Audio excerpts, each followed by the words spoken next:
So hello મિત્રો, મારું નામ છે Heman and welcome to my new vlog. તો આજે છે 26મી જાન્યુઆરી. તો ભાઈ પ્રજાસત્તાક દિનની બધાને સારી શુભેચ્છા. તો હવે આપણે આજે ઉઠ્યા છીએ ભાઈ, જરાક મોડું થઈ ગયું એટલે કાલે આપણે કેટલા 3 વાગે સુયેલા હતા રાતે. તો હવે ઉઠ્યા છે ડાયરેક્ટ 12 વાગે, 12 કે 1 વાગ્યો હશે, હમણાં ખબર નહીં, ટાઈમ જોયો નહીં. તો હમણાં 1 વાગ્યો છે. પણ હવે આપણે જઈ રહ્યા છીએ દર્શનભાઈના ત્યાં, કારણ કે આજે છે સોમવાર અને પાછું પ્રજાસત્તાક દિવસ પણ છે, એટલે આજે કોલેજ તો જવાનું છે નહીં અને કામ પર પણ આજે સોમવાર છે એટલે રજા છે. તો આપણે જવાના દર્શનભાઈના ત્યાં આખો દિવસ રખડવાના છીએ. તો હવે જોઈએ આજે શું થાય છે. તો અસાઇનમેન્ટ લખવા જઈએ છીએ. તો હવે અસાઇનમેન્ટ લખાય છે કે પછી ભાઈ શું થાય છે હું ને એના ઘરે ખાલી મસ્તી થઈ છે. તો હવે ત્યાં જઈને જોઈએ. પણ તું આવી જાય નહીં આવે આટલામાં. અરે આટલી જગ્યા છે. હવે કેવલ નથી, દર્શિલ નથી, અનિલ નથી કે આવી જાય. હેમંત છે. મસ્ત ધ્વજારોહણ થઈ ગયું છે. હવે આપણને અરે ઉભો રહેલા, ક્લિયરિટી નહીં આવતી. આપણે આ જો એ લોકોને એક દિવસ માટે દેશભક્તિ જાગે, બરાબર? મેં પણ એક કહું છું ભાઈ, ચાલ ભાઈ ચાલ. એક દિવસમાં ભાઈ બહુ મોટા હું બની ગયા દેશભક્ત.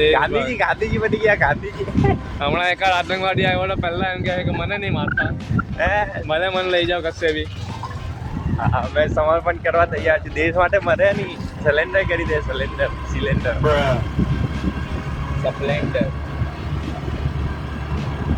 પ્યાસે પ્યાસે તેરે ચમકે હે. ભાઈ તો નહીં કરે. બાજુવાળા કાકા હતા મારા, પાપાને કીધું તેરે હોઠો ને લવા લવા દેખીએ. કોના મોબાઈલ રાનો ટોપી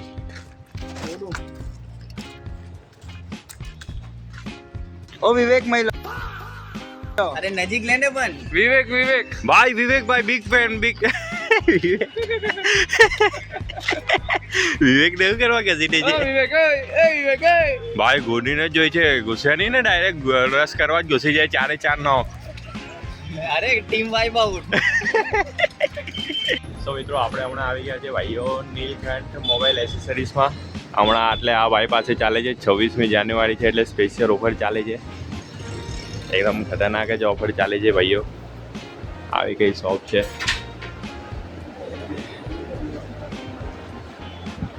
એવું લાગ્યું ભાઈ, બધું બરાબર જ છે ને? એક નંબર. ભાઈઓ આ એક એરબડ્સ લીધા છે ને બાકી આ બ્લુટૂથ સ્પીકર લેવાની વાત ચાલે છે. જોઈએ હવે. M35 ના કવર હા ભાઈ. M35 એટલે A35. સો ભાઈઓ આપણે આવી ગયા છે નીલકંઠ મોબાઈલ એસેસરીમાંથી અને આ એરબડ્સ લીધા છે એકદમ અફોર્ડેબલ પ્રાઇસમાં. જો તમને પણ જોઈ હોય તો તમે પણ જઈ શકો છો. તા એ ભાઈનો નેચર પણ સ્વીટ છે એટલે તમને બધું સમજાવશે. તો કંઈ જરૂર હોય તો જોજો ભાઈ. હમણાં આવી ગયા છે આપણે દર્શિલભાઈના તઈએ પાછા.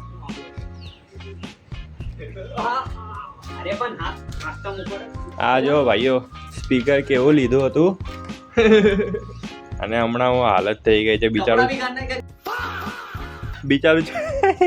ચાલુ પણ નહીં થતું યાર. હવે તો આટલી બુરી હાલત થઈ ગઈ છે. અચ્છી, આ માણસને કારણે બધું થયું છે. મેં હું કર્યું? મેં તું કઈ કરતો જ નથી. તું એમને એમ જ આવી ગયો છે દુનિયામાં. તું કઈ જ નહીં કરતો. એટલે અમે એસાઇનમેન્ટ લખવા આવેલા ને આ ભાઈ જો તા ગિલરી બિચારી શાંતિથી દાન હું કરતી હતી, દાન જ ચૂકતી હતી ને. તને સારી આ બાપે કીધું એ દાણા ચૂમતી હતી. બાપે કીધું દાણા ચૂમતી હતી. દાણો ખાતી હતી, ચૂમતી હતી. જા ચૂમી લે. તું ચૂમી લે એનો. આટલું વાગે તો મસ્ત દર્શનભાઈના સાથે આવી ગયા છે. આજે જમવાનું એના ઘરે જ હતું. તો કુંભારી બનાવેલું એના મમ્મીએ. તો ભાઈ જોરદાર હતું એ પણ. તો હવે એકદમ પેટ ભાઈને ખાઈને આવી ગયા છે ઘરે. તો હવે આજનો વ્લોગ આટલે જ એન્ડ કરીએ. જો ગમે તો લાઈક કરજો. બાકી મળ્યા આવતા વ્લોગમાં. બાય.